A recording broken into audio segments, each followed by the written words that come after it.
समझ नहीं आ रहा अपने सैलरी इंक्रीमेंट का क्या करूं। बेटा इतना क्या सोच रहा है?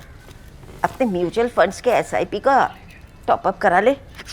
This is the right time. क्या? समझ में नहीं आया। बेटा इतना क्या सोच रहा है? अपने म्यूचुअल फंड्स का एसआईपी टॉपअप करा ले।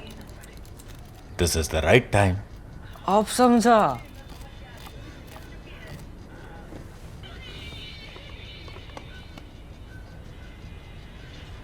Mutual fund investments are subject to market risks. Read all scheme related documents carefully.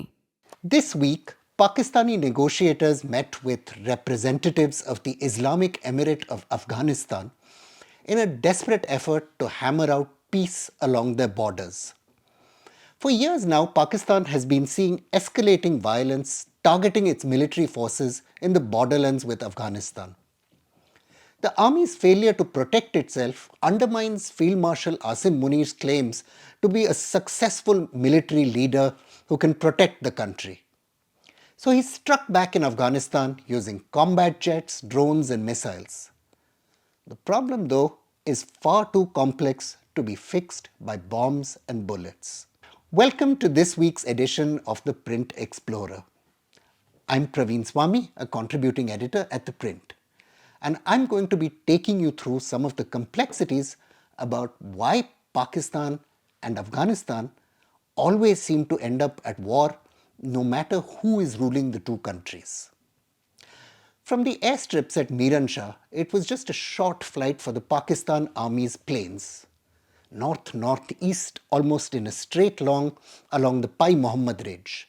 Then the pilots of the number 14 squadron would have made the sharp descent down towards the small village of Mughalgai on what they'd been told was a jihadist base. For weeks, there had been mounting attacks on Pakistani frontier constabulary troops posted along the border between the two countries. 23 people died in the aerial attack. We don't know their names. We do know the year though, and that was 1948. Pakistan still launching aircraft across the border. Across the mountains that divide Afghanistan and Pakistan, history seems to have never really ended. It only pauses in between wars. Like in the past, the new Pakistan Air Force strikes have created rage in Afghanistan. Though Pakistan insists they've only attacked Tehreek-e-Taliban bases, many of the casualties have been women and children, and in one case, cricket players from a local club. The two sides agreed to an immediate ceasefire, but that last ceasefire was disrupted by a suicide attack on Pakistani troops and retaliatory airstrikes. Islamabad had hoped its not-so-secret support for the Afghan Taliban after 9/11 would solve its own jihadi problem. And the fall of Kabul in 2021, the withdrawal of American forces, was greeted as a national victory. But instead of ending the TTP threat, the Pakistan Army just this year has lost a record number of troops in counterinsurgency operations. The basic problem isn't too difficult to understand. The Tehreek-e-Taliban wants mini-states in the territories belonging to their tribes or communities, governed by the Sharia, which is another way of saying not by Pakistani law. And they want an end to border fences running around a controversial 19th century frontier called the Durand Line, which divide their communities. Pakistan is potentially willing to concede these political demands, but only if it can maintain hegemony over the region. And that isn't something the TTP is willing to live with. So below the conflict runs some very complex issues to do with tribe, land, identity and nationhood. The frontier, and remember the word frontier is not the same as the word border because that's going to be important in the story as we go on, was carved out by British cartographers in 1893 and named after the diplomat Mortimer Durand. It was meant to be a line of order and stability, stopping southward expansion by Russia. Instead, it's become a kind of wound, slicing through tribes, families, and entire histories. For more than a century, it has shaped an unbroken story of mistrust, proxy conflict, and uneasy coexistence between Kabul and Islamabad. When Pakistan was born in 1947, Afghanistan was the only country to oppose its admission to the United Nations. Kabul argued that the Durand Line imposed by colonial fiat had lapsed with the British Raj's demise. The line, Afghans said, was never theirs to control. It split the Pashtun heartland, half in Pakistan and half in Afghanistan, and no independent Afghan government could accept that. A Loya Jirga or tribal gathering in 1949 even repudiated the boundary altogether. That wildly popular rejection would define Pakistan's Western anxieties. This newborn state, of course, already faced India in the east, was fighting a war in Kashmir, and suddenly thought itself under threat from the west. From 1948 through the early 1960s, Afghanistan armed and encouraged tribal uprisings in the borderlands. There were firefights in Waziristan, airstrikes by Pakistan on ethnic Pashtun Lashkars, and bitter diplomatic exchanges. In 1960, Afghan forces actually mobilized to support a secessionist bid by the Nawab of Dir. Pakistani troops responded to that secessionist rising with napalm and air power. Hundreds of people died. What emerged from that war, though, was another Cold War and an enduring conviction in Rawalpindi that Kabul could never be trusted. By 1961, Afghanistan's Prime Minister Daoud Khan had closed the border. Pakistan retaliated by cutting off trade. Landlocked Afghanistan's economy collapsed within months. When King Zahir Shah dismissed his cousin Daoud 2 years later, the crisis abated with a little bit of diplomatic give and take, and Afghanistan maintained a very strict neutrality during Pakistan's wars with India in 1965 and 1971. Those years of calm convinced Pakistani planners of one thing: survival required a quiet western flank while the army faced India in the east. You'll see a lot of talk in Pakistani literature about strategic depth, the idea that the Pakistan army could retreat into Afghanistan while facing battlefield reverses with India. But that wasn't the real story at all. They just needed a quiet, stable border. This equilibrium, though, was a very brief one. In 1973, Daoud Khan returned to rule Afghanistan after a brief hiatus, this time as the strongman who overthrew the monarchy with communist support. He revived the dream of Greater Pakhtunistan and offered sanctuary to Baloch rebels who were fighting Islamabad separately. The spectre of an Indo-Afghan alliance loomed large in Pakistan's mind. Daoud even hinted that India would, I quote, come to Afghanistan's rescue in an outright war in Pakistan. There's very little evidence that anyone had in fact held out such a promise, but by 1974, Prime Minister Zulfikar Ali Bhutto ordered his generals to answer in kind. Major General Nasirullah Babar began arming Afghan Islamists, men who would later become international names: Gulbuddin Hekmatyar, Burhanuddin Rabbani, Ahmad Shah Massoud, to name just three. Years before the Soviet invasion happened, Pakistan had discovered a new instrument of power: the manipulation of Afghanistan's internal wars to create a jihadist attack on the state. That moment, not 1979, was the real beginning of Pakistan's modern Afghan policy. Islamabad had learnt that instability across the border could be managed, it could even be useful. The blowback, though, came quickly. After Daoud's assassination and the communist takeover in 1978, Afghanistan slid into chaos. Pakistan's intelligence service, the Inter-Services Intelligence Directorate, nurtured the jihadist factions that fought the Soviet Union and later each other. The CIA paid the bills, but Pakistan called the shots about who was to get weapons and resources.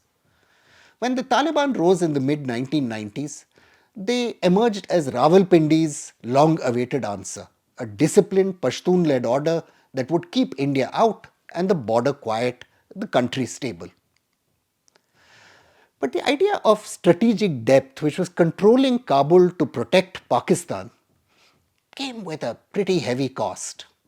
Afghanistan's, whether royalist, republican, or Islamist, have always viewed Pakistan as a meddling power seeking to turn their country into a vassal state. India, by contrast, has been seen as a partner in sovereignty, a friendship rooted as much in shared suspicion of Pakistan as in any real ideological or cultural bond. The triangle hardened into a pattern or a habit. Islamabad sought control, Kabul resisted, Delhi watched and invested.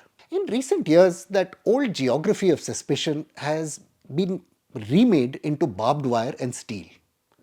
Along the 2,600 kilometers of the Durand line, Pakistan erected a fence, a vast double-layered barrier studded with sensors, cameras and patrol posts, much like what India has erected along its border with Pakistan and with Bangladesh. Islamabad casts it as a defense against terrorism and illegal movement. To Afghans, though, it is a knife through the heart of people. The fence runs not just through mountains, but through homes, pastures, graveyards. In many villages, brothers wake up on different sides of the border today. Families can only wave out to each other over coils of steel. Weddings, funerals, and tribal jirgas that once crossed the frontier now require visas, bribes to the local military, or long detours through official checkpoints. In Khost and Paktia, locals tell stories of villages like Kharsin split in half when Pakistani troops drove the fence through its center despite pleas from the residents. Nangarhar elders tell stories about marriages that once linked Bejaur and Peshawar to their valleys. Now, the women who have married there maybe see their families once every few years, if that. Afghan officials, even Taliban commanders today, accuse Pakistan of quietly encouraging beyond the old Durand line, shifting fences kilometers inside Afghan territory, while Kabul was preoccupied fighting the Taliban. The result has been periodic firefights between border guards and, more dangerously, the deepening of Afghan resistance towards what they see as the theft of their land and dignity by Islamabad. For Islamabad, though, the fence is equally important. It's a statement of sovereignty, a way to transform a porous, ill-defined colonial-era frontier into a hard border. Islamabad also thinks that it's sealing off the jihadist networks that once served it but have now turned their guns towards their homeland. The irony is unmistakable. The very areas that Pakistan once used to project influence are now sources of insecurity.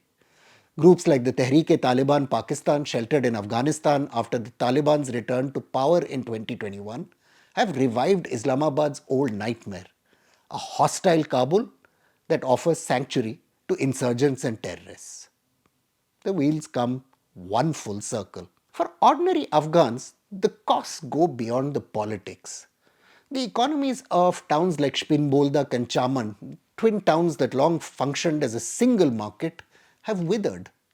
Traders who once just crossed the local street daily now face visa queues and inspection posts.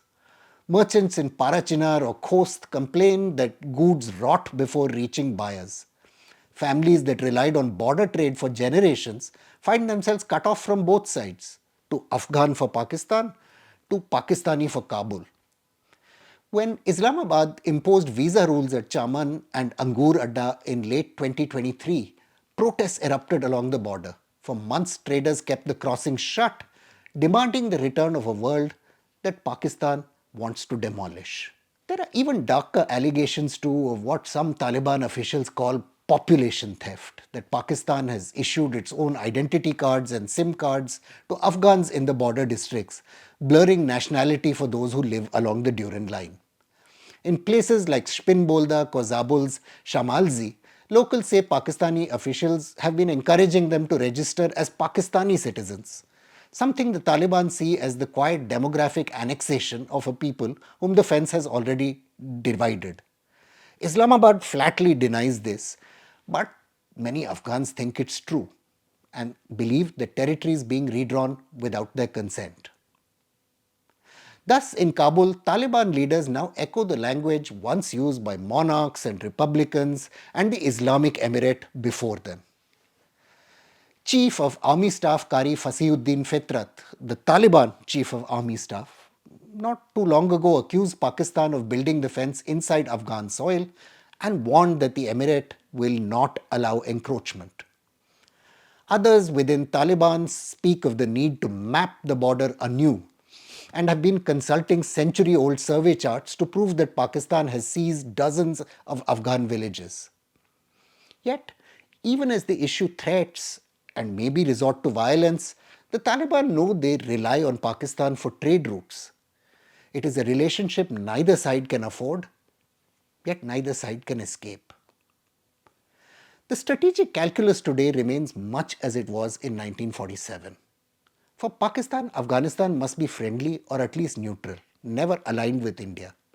For Afghanistan, Pakistan must be kept at an arm's length, a necessary neighbor but a dangerous one. Geography, the mountainous terrain, the vast area, ensure that neither side can truly prevail militarily. Every attempt to impose from the Durand line to the modern fence only underlines how artificial the finality is. To the people living along the border, as I said, it's not a line but a scar. It throbs, hurts whenever politics turns violent.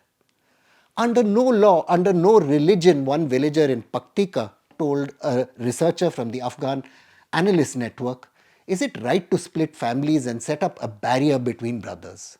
You'll find that sentiment being echoed from Spin Boldak to Bajor. They see the fence not as security but as betrayal. And so the story returns where it began, to a natural state of war, not always fought with bullets, but with maps, fences, and memory. Each generation has been inheriting the unfinished business of the Durand line. Is there another way? Probably. One example might be India's border with Nepal, which is pretty much open, free to trade, and has deep cultural relationships which have sustained political crisis. As long as those mountains stand and as long as politics seeks to command what geography binds, however, peace will remain provisional. The frontier will remain what it's always been, a bloody battlefield which has no ending. Where do the jihadis take all this? When the Taliban swept into Kabul in August 2021, Pakistan's political and military establishment celebrated what it thought was a strategic triumph that would change everything forever. Islamabad had long argued that the Afghan Taliban and the Tehreek-e-Taliban, the TTP, were distinct entities, and officials insisted the Afghan movement's return to power would curb cross-border terrorism and deprive the TTP of sanctuary. Yet the story that's unfolded is the opposite. The Taliban's victory in Afghanistan has re-energized the TTP and reopened the war inside Pakistan. The story of the border and a divided people should help us understand why the two Talibans run so closely together. They share not only ideology but the same networks of madrasas and, more important, kinship. During the long insurgency against the United States and NATO forces, thousands of Pakistani fighters crossed the border to fight under the Afghan Taliban's command, who were, after all, their relatives. The TTP itself drew legitimacy from that jihad, presenting its war in Pakistan as part of the same holy struggle. Within hours of the Taliban entering Kabul, the TTP was the first to declare victory. Its leader Mufti Noor Wali Mahsood, who Pakistan has now been trying to bomb, pledged renewed allegiance to the Taliban's emir, Hibatullah Akhundzada, and promised to help ensure the stability of the new Islamic Emirate. To the TTP, the Taliban's success was proof that patience, unity, and faith could defeat Pakistan. Now Mahsood has told his followers the same formula is being applied at home. The euphoria of those days was quickly matched by real material military gains. The collapse of the Afghan Republic led to the release of hundreds of imprisoned jihadists, including senior TTP commanders who'd been long imprisoned by the United States and Afghan forces. Among them was Maulvi Fakir Muhammad Bajori, the movement's founding deputy chief, who soon resurfaced in Kunar province addressing cheering fighters. Our struggle in Pakistan will continue, was the first thing he said. The Taliban now found themselves without a role, the Pakistani Taliban that is, in the new government in Kabul. Afghan nationalism, wary of outside influence, made their full integration impossible. They were, after all, they were kinsmen, but kinsmen from the other side with their own lands. For many, joining the TTP became the logical next step. The end of one war thus provided manpower for another. The TTP's consolidation in North Waziristan is perhaps the most strategically significant shift.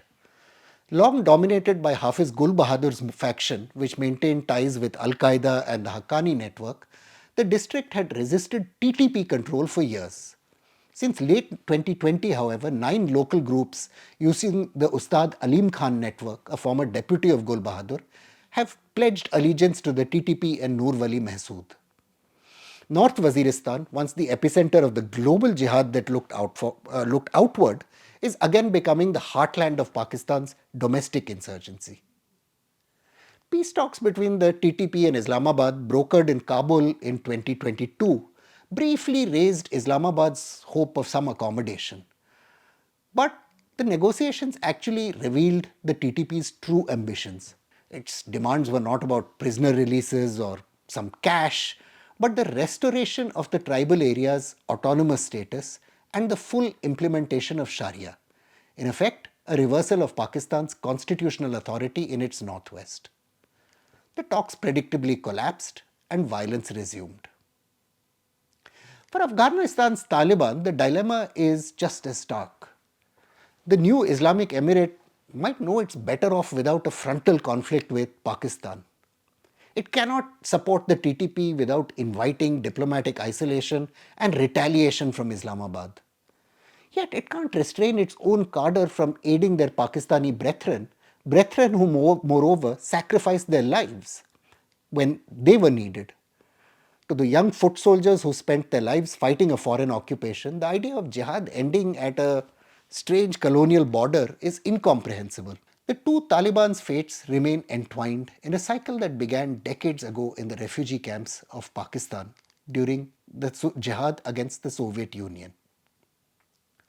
The two Talibans mirror each other, one governing a war-torn state, the other waging war against one. There is no end in sight to this problem, not in Doha, nor in the months and years to come. Once again, I'm Praveen Swami.